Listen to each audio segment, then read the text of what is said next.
Máquina da História conectada. Iniciando a transmissão. Diário de salto sobre a noite do dia 1 de abril do ano 30, início da manhã do dia 2. Missão Cavalo de Troia, transmitindo para o canal Máquina da História em 2020. Povo do futuro. Não estou certo se as últimas transmissões estão chegando ao mesmo meio de comunicação anterior, porque não estou recebendo o retorno de vocês pela caixa de comentários. Lembre-se que a única forma que tenho para confirmar a efetividade da transmissão é pela caixa de comentários. Então, peço por favor que se pronunciem e também inscrevam-se no canal, porque caso a Operação Cavalo de Troia fracasse e não consigamos convencer o mestre a ir para outra localidade e assim continuar os seus ensinamentos, retornarei para o meu tempo e iniciaremos a Operação Petrópolis, onde usaremos medicações do futuro para cuidar do pequeno Pedro Afonso, que infelizmente morreu com 2 anos de vida. Pedro Afonso foi o 4º filho de Pedro de Alcântara II, e por ser homem, seria o sucessor direto de Pedro II no trono do Império Brasileiro. Após curá-lo, protegeremos ele de qualquer problema natural, enquanto meu amigo Pedro II cuidará, agora com pulso forte, do reino brasileiro. Poderíamos salvar o primeiro filho de Pedro II, o Afonso Pedro? Poderíamos tentar, mas fato é que cuidar de epilepsia, sendo essa a causa da morte do pequeno Afonso Pedro, é mais complicado do que uma febre originária de problemas respiratórios, que levou a óbito o pequeno Pedro Afonso, o filho ao qual vamos tentar salvar. Lembrando para que não se confundam, Afonso Pedro, primeiro filho, e Pedro Afonso, 4º filho de Dom Pedro II, ok? Porém, o importante agora é focar na atual missão, e nada melhor do que relembrarmos do susto que Eliseu levou com a pessoa gritando na porta do casulo onde estávamos baseados. Mas o que espantou realmente Eliseu foi que ele achou que tinha ouvido chamarem ele pelo nome, e toda a frase em português. E de fato, assim sucedeu. Era Jesus que abandonou a festa e tinha se antecipado ao nosso encontro ao lado ocidental do Monte das Oliveiras. Eu quero falar com o viajante Eliseu. A agenda dele está livre? E quando Eliseu entendeu que era Jesus, saiu e encontrou o gigante refletido à luz do luar, gargalhando da peça que havia pregado no meu amigo. Saí discretamente da festa e segui apressadamente rumo ao casulo. E depois de uns 20 minutos de uma bela de uma subida, cheguei ao casulo e lá estava Jesus e Eliseu rindo ao redor de uma pequena fogueira do lado de fora.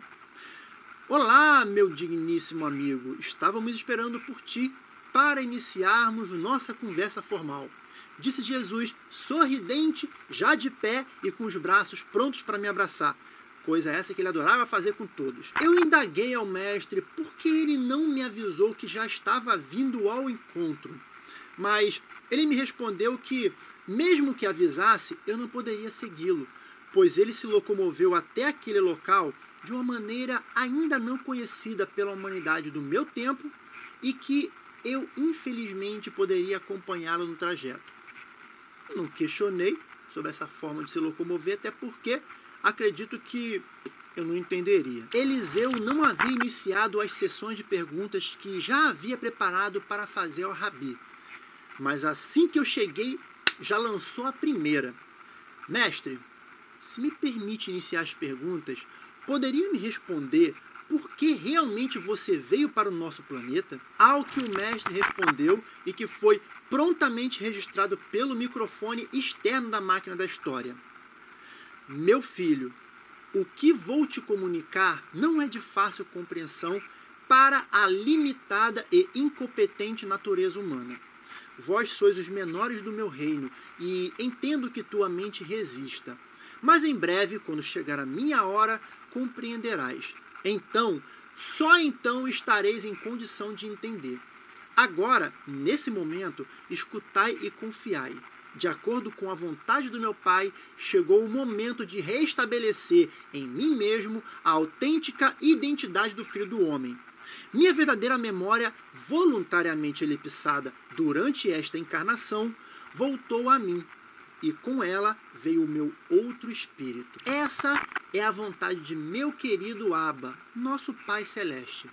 Eu, como Filho de Deus, deveria viver, conhecer e experimentar de perto a existência terrena das minhas próprias criaturas. Esse requisito é vital e imprescindível para alcançar a absoluta e definitiva soberania como Criador de meu universo. Esse, em resumo, é o preço para conseguir a definitiva entronização como rei de minha própria criação. Percebendo nossa perplexidade, arrematou. Não vos atormenteis, estáis no princípio de uma longa jornada em direção ao Pai. Por ora, deve bastar-vos minha palavra. Devemos lembrar que essa foi a primeira vez que Eliseu estava diante do Mestre, e a sua sede de sabedoria era mais ou menos ali 100 vezes maior que a minha. E essa fome oriunda de uma criatura, era fascinante para Jesus, que relatou também ser assim com seus primeiros anos de vida na terra.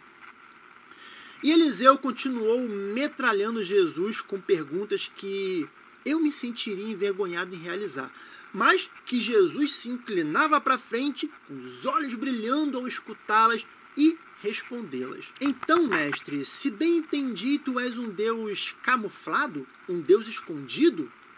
Sim, por enquanto. E vos direi mais. Embora tão pouco seja fácil de assimilar, de acordo com os desígnios de Abba, outro dos objetivos desta experiência humana consiste em viver a fé e a confiança que eu mesmo, como Criador, solicito de meus filhos com respeito a esse magnífico Pai. E Eliseu, me matando de vergonha, foi além e disse: viver a fé e a confiança? Mas não entendo. Tua encarnação neste planeta obedece a isso? A necessidade de experimentar?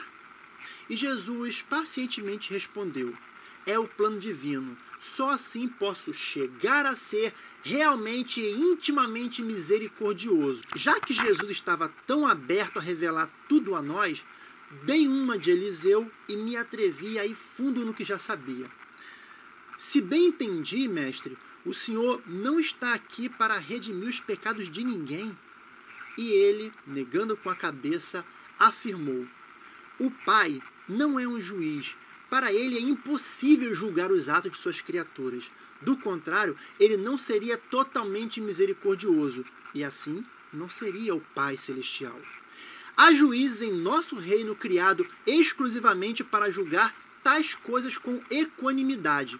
E em verdade vos digo que não podemos pôr um jugo sobre uma criatura que pertence a outra. Cada um responde por seus próprios erros. Eu recebi a mensagem e entendi que Jesus estava entre nós não para redimir nossos pecados, mas para viver e experimentar na carne a vida da mais baixa criatura de inteligência das suas criações. Mas, ainda sem entender o que um Deus poderia aprender vivendo entre nós, perguntei: mestre, que pode... Máquina da história sem energia. Próxima carga em 24 horas. Final da transmissão em 20 segundos. Que podes aprender de nós? O que pode haver de bom em seres tão mesquinhos, brutais, ignorantes e primitivos? Essa é outra das razões, respondeu ele.